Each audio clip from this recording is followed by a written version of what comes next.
আসসালামু আলাইকুম হুজুর, কি করতেছেন? ওয়ালাইকুম আসসালাম। জি ভাই, একটু হাঁটাচলা করতেছিলাম। হুজুর আসলে একটু পরামর্শ করার জন্য আসছিলাম। জি ভাই, কি আসলে পরামর্শ? তো তাবলীগ জামাতে সময় লাগাইছি, এখন সময় লাগালে কি হইব, ওই যে যে মাসিক 3 দিনের জামাত, এই সাপ্তাহিক মসজিদে আমল, এগুলো তো ঠিকঠাক মতন হইতেছে না। কিছুদিন যাবত অনেক গ্যাপ পড়ে গেছে হুজুর। এখন একটু নিয়ত করছিলাম যে এই সামনের 1 তারিখ এই কিছু সাথী ভাইরা আমরা ছিলাম যে 1 তারিখ জামাত বের হইতাম, কিন্তু সাথী হইতেছিলেন কি করা। এই জন্য আমরা যদি একটু শুক্রবারে ওয়াজ নসিহত করতেন, বয়ান দিতেন, তারপর যদি 2-5টা মুসলিম হইতো, 8-10 জন হইলে তো যাও যা, কি করেন ইনশাআল্লাহ। মুসলিমের দায়িত্ব আছে, তারপরে কি করেন যদি একটু সহযোগিতা করেন দিনের ক্ষেত্রে।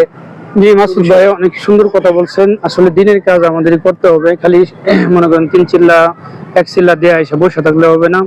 আমাদের রাষ্ট্র কইরা বাস করতে হবে, সাথী বাস করতে হবে। আর প্রতি মাসে মাসে হয়তো 1 নেশাবে অথবা 3 দিন করে যদি আমরা সময় লাগাই, তাহলে কিন্তু দাওয়াতের কামটা চালু থাকে। জি ইনশাআল্লাহ আমি সামনে শুক্রবারে এই মসজিদে মুসল্লিদেরকে বলবো নি, আর দেখবো নি গাছটা করে কয়জন পাওয়া যায় দাওয়াত দিয়ে। 27 জন 10 জন হইলে তো হবে, ঠিক না? জাগা হুজুর, এর আগে অন্য ইমাম সাহেবরা আইছে কিন্তু পাত্তাই দিছে না, কেন যে আপনি ভরসা দিয়েছেন, আলহামদুলিল্লাহ অনেক খুশি হইলাম হুজুর। এই জন্য যদি আসলে ওলামায়ে হুজুর যদি আসলে দিনের ক্ষেত্রেই সারা জিন্দেগি লাগাইতেছে, লেখাপড়া মাদ্রাসা সব কিছু মিলাই, তারপরে যে আপনি এত ব্যস্ততার মধ্যে সময় দিবেন, আমি বিরাট খুশি হইলাম।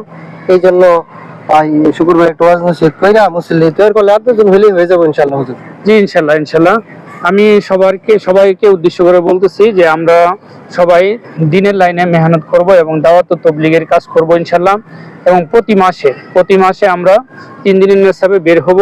যারা আমরা চিল্লা দিয়ে আইছি, 1 চিল্লা 2 চিল্লা 1 সাল দিয়ে আসছি, আমরা প্রতি মাসে আমরা সাথী বাস করে তারপরে আমরা প্রতি মাসে নেশাবে যাব, 3 দিনের নেশাবে যাব। আল্লাহ তাআলা সবাইকে তৌফিক দান করুন, আমিন। আমিন।